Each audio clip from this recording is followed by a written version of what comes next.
बिस्मिल्लाहिर्रहमानिर्रहीम। अस्सलाम वालेकुम प्यारे बच्चों, कैसे हैं? उम्मीद करती हूँ आप सब खैरियत से होंगे। मैं आपकी इस्लामियात की टीचर हूँ और ये आप लोगों की इस्लामियात की किताब है। जैसा कि मैंने आपको पीछे हदीसें और रुकू के बारे में मैंने आपको पढ़ाया है। अब आज जो हम पढ़ेंगे वो हम यानी कि मौज़ूआती मुताले में से आपके जो रूटीन सिलेबस में आपका शामिल है वो है ज़कात का चैप्टर है, तो वो हम पढ़ेंगे कि आज हम ज़कात के बारे में मैं आपको बताती हूँ कि ज़कात क्या है। ठीक है। अब ज़कात में फ़र्ज़ियत, अहमियत और मसारिफ़ तीनों वो शामिल हैं। और अब क्या है जी, इसके ज़कात के लफ्ज़ी मायने हैं पाक होना, नशोनुमा पाना। ठीक है।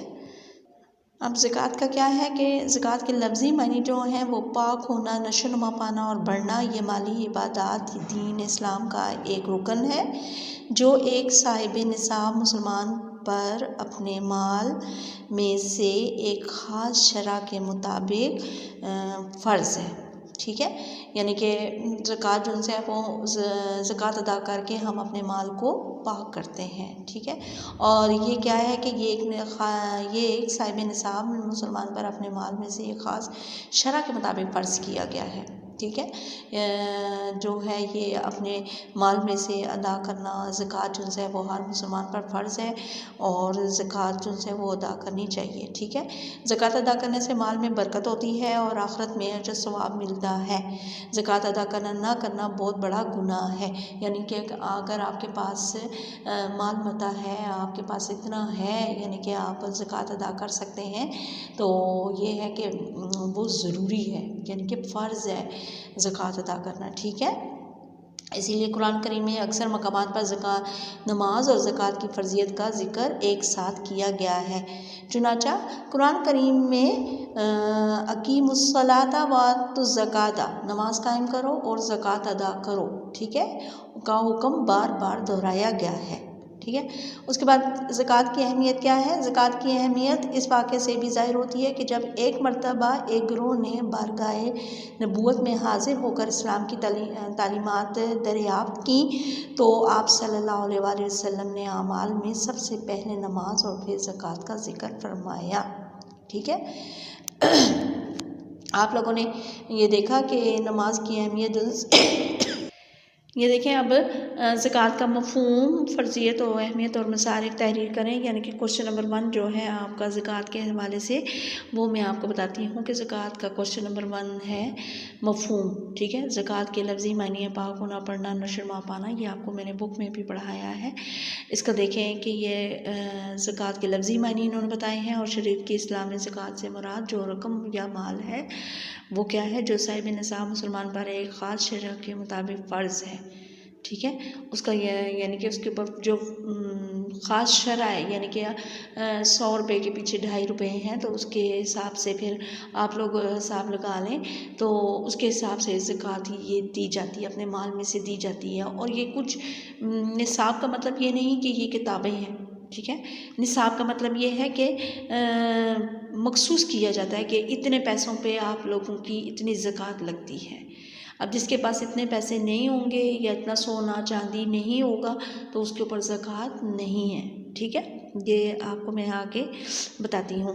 उसके बाद क्या है, ज़कात का निसाब है सोना चांदी और माल तिजारत है। सोना चांदी में क्या है, जिसके पास क्या है कि जिसके पास 7.5 तोले सोना या 52 तोले चांदी, ठीक है, 7.5 तोले सोना है और 52 तोले चांदी है या इसकी मलकियत के बराबर नकदी या सामान तिजारत अपनी हाजात और ज़रूरियात से ज़्यादा और फारिग और साल गुजर जाए तो इसका 40वां हिस्सा या 2.5% 2.5% बतौर ज़कात देना फ़र्ज़ है। अब देखें, सोने चांदी के हिसाब से या माल के हिसाब से, यानी कि जो आपके पास रकम है उसके हिसाब से मैंने आपको बताया कि 7.5 तोले है और चांदी जो सी है 52 तोले है। अगर किसी के पास इतनी मौजूद है तो उसके ऊपर यानी कि ज़कात फ़र्ज़ है। या फिर इसके बराबर नकदी यानी कि रकम, पैसे, वो अगर आपके पास हैं या सामान तिजारत में अपनी हाजात और ज़रूरियात से ज़्यादा और यानी कि ज़्यादा हैं तो और साल गुजर जाए तो इसका 40, यानी 1 साल के बाद इतने के ऊपर 2.5% लगती है। ठीक है, एक इतनी रकम और इतनी चीज़ें हों तो 1 साल के बाद, ये नहीं कि हर महीने, लेकिन 1 साल के बाद इसके ऊपर ये लगती है। अब क्या है, इसके बाद मैं आपको बताती हूँ अशर का अतलाक। ठीक है, अशर, ज़मीनों पर अशर का अतलाक ज़कात होता है।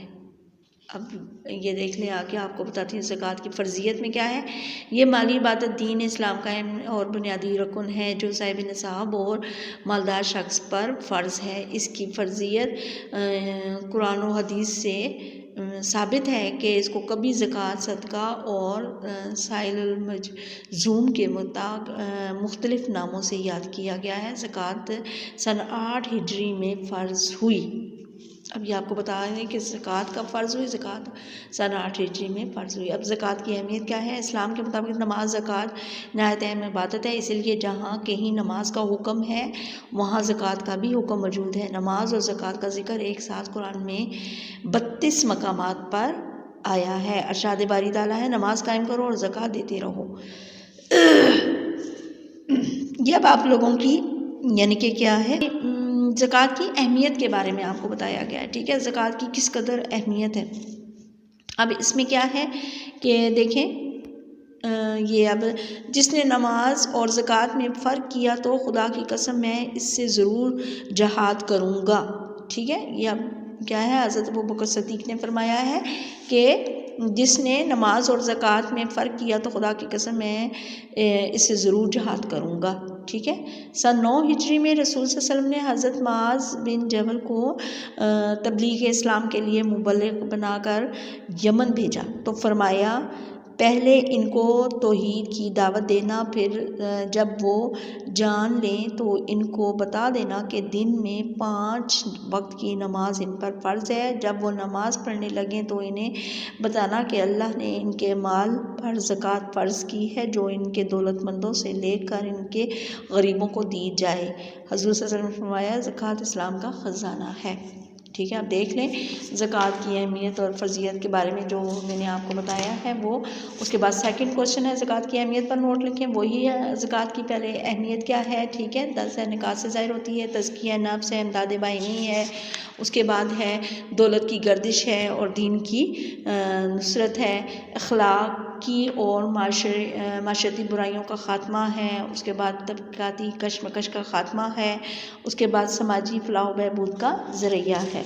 ठीक है, ये आप लोगों को क्या है क्वेश्चन, और उसके बाद ये आपको मैं नेक्स्ट क्वेश्चन उनसे वो बताती हूँ, वो है मैं आपको ये यानी कि PDF पर मैं आपको ये करूँगी। तो अगर आपको ये क्वेश्चंस के बारे में नहीं समझ आ रहा तो आप लोग ये नोट्स मुझसे यानी कि ले लें और ये फ़ोटो स्टेट करवा लें ताकि आप लोग आसानी के साथ इसे याद कर सकें इसके ज़कात के बारे में। क्योंकि आपको पता है कि आपके ये लॉन्ग क्वेश्चंस होते हैं और लॉन्ग क्वेश्चन के मार्क्स ज़्यादा होते हैं, तो उसमें जितना आप लिखेंगे उतना ज़्यादा आपका अच्छा यानी कि नंबर आपके मार्क्स अच्छे आएंगे। ठीक है बच्चों, अपना ख्याल रखिएगा और ये याद लाजमी कीजिएगा, समझिएगा भी। ठीक है, ओके जी, अल्लाह हाफिज़।